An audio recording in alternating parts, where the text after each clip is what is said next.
Horror story part 2।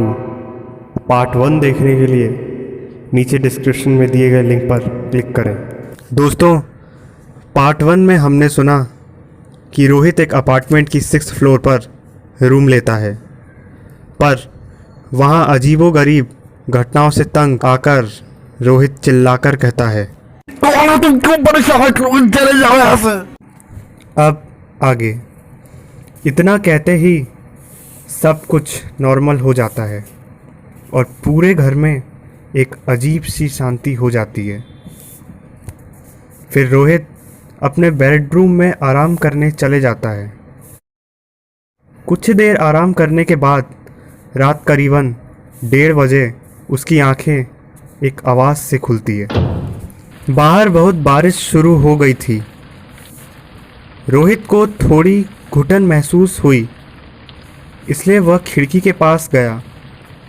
वह खिड़की खोल के ताज़ा हवा ले ही रहा था कि उसकी नज़र एक आदमी पर गई।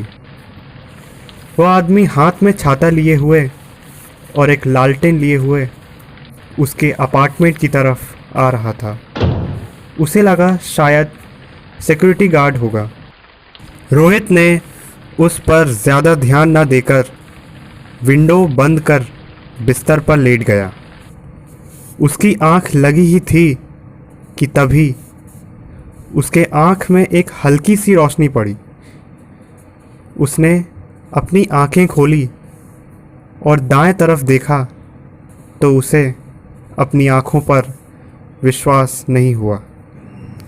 वहाँ एक इंसान लालटेन लिए हुए टेबल पर बैठा था और उसे अजीब सी नज़रों से देख रहा था और एक ही बात बोल रहा था, कहा था ना टीवी चालू करने को। ये वही इंसान था जो बारिश में अपार्टमेंट के अंदर आ रहा था। वह उसे देखकर इतना डर जाता है कि वह पलंग से नीचे गिरकर बेहोश हो जाता है। जब वो उठता है तो देखता है कि सुबह हो चुकी है।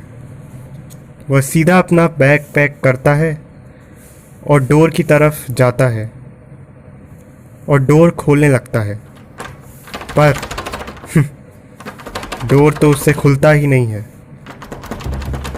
वो डोर में ज़ोर ज़ोर से मारता है और चीख चीख कर बोलता है कि डोर खोलो। बहुत देर तक यही सिलसिला चलता रहता है और रोहित अपने कमरे का पूरा सामान तोड़ने फोड़ने लगता है।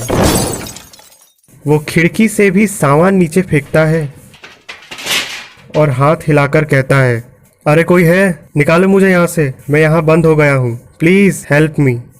पर कोई उसकी आवाज़ नहीं सुनता है। अब शाम के 6 बज चुके थे।